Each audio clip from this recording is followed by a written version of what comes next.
दोस्तों आज हम एक ऐसे शख्स के बारे में बात करेंगे जिसका नाम तो आप लोग सुने होंगे, लेकिन शायद इनमें से मेरे बहुत ऐसे दोस्त होंगे जो नहीं जानते होंगे कि इन्हें पहले मंदबुद्धि कहा जाता था। दोस्तों आज हम बात करेंगे अल्बर्ट आइंस्टीन के बारे में, जो एक बहुत बड़े वैज्ञानिक हुए और आप लोग आज भी फिजिक्स में पढ़ते होंगे E बराबर mc² थ्योरी ऑफ रिलेटिविटी, सापेक्षता का सिद्धांत, यहाँ तक का सफर वो मंदबुद्धि बालक कैसे तय करता है। आइए कुछ शॉर्ट वे में हम जानने का प्रयास करते हैं। दोस्तों ये जब 8 वर्ष के थे अपने विद्यालय जाते थे, और विद्यालय जब जाते थे तो ये पढ़ने में अत्यंत मंदबुद्धि बालक थे। कहने का मतलब कहा जाए कि ये बहुत कमजोर थे। शिक्षकों द्वारा इसे विद्यालय से कमजोर होने के कारण निकाल दिया गया और इनके हाथ में एक पत्र दे दिया गया।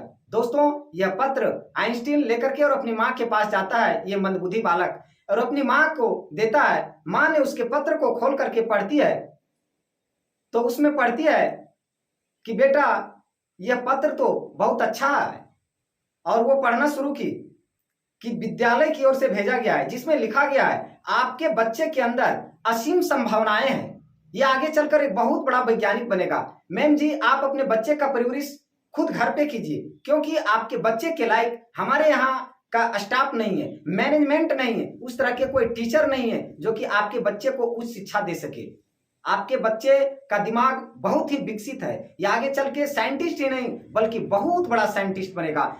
ऐसा पढ़ने के बाद वो बच्चा अंदर से खुद मोटिवेट हो गया, और इतना मोटिवेट हो गया कि आगे चल के बहुत बड़ा वैज्ञानिक हुआ। और उसकी परवरिश, उसकी शिक्षा उसकी माँ घर में दिया करती थी। आइंस्टीन अपने खुद जीवनी में लिखते हैं कि जब मैं बहुत बड़ा वैज्ञानिक हुआ और न्यू हाउस में शिफ्ट कर रहा था, नए मकान में, तो बहुत दिन का एक चिट्ठी मुझे मिला एक बॉक्स में। वो मैंने पत्र जब खोला तो कोई और चिट्ठी नहीं था, वही चिट्ठी था जो मेरे शिक्षकों द्वारा माँ को भेजवाया गया था।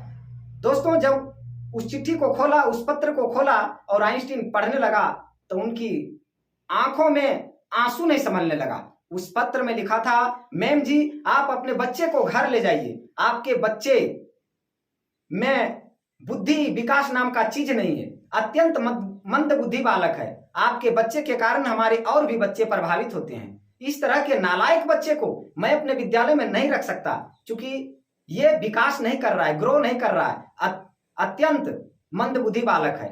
लेकिन दोस्तों माँ ने उसकी पत्र को उल्टा पढ़ा, ये अत्यंत मंदबुद्धि बालक की जगह में विकसित बालक पढ़ा, बहुत बड़ा वैज्ञानिक बनेगा। इस तरह से देखिए मोटिवेट क्या करता है, एक मंदबुद्धि बालक कितना बड़ा साइंटिस्ट बनता है, जो आज भी हम लोग फिजिक्स में E बराबर mc² पढ़ते हैं। बहुत बड़े फिजिक्स और गणित में बहुत विद्वान हुए। दोस्तों इसके काम के प्रति इतना रुझान रहता था कि अपने व्यवहारिक ज्ञान को भी भूल जाते थे।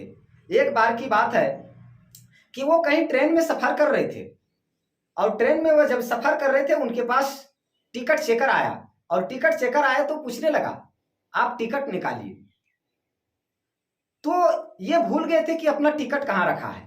कभी जेब में टटोलने लगे, जेब में नहीं मिला तो सूटकेस में टटोलने लगे, वहां भी नहीं मिलने लगा। लेकिन ये जो टीसी था उन्हें पहचानता था कि ये आइंस्टीन है। तो जब नहीं मिलने लगा तो उस टिकट चेकर को बिलीव हो गया कि कोई बात नहीं, अगर यदि आपको नहीं मिल रहा है, गुम हो गया है, तो हम आगे निकलते हैं, आप जैसे व्यक्ति तो जरूर टिकट कटाए होंगे। लेकिन फिर जब टीटी आगे गया और वहां से घूम के फिर टीसी आया, तब तक वो सीट के नीचे खोज रहे थे अपने टिकट को।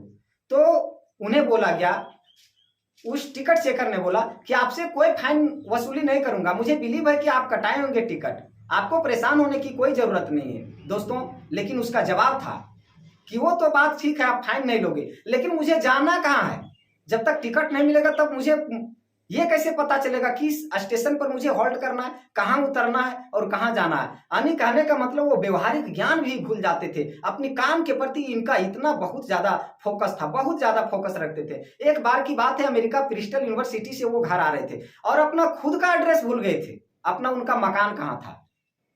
तो टैक्सी ड्राइवर को कहा, क्या आप जानते हैं कि आइंस्टीन का मकान कहाँ है?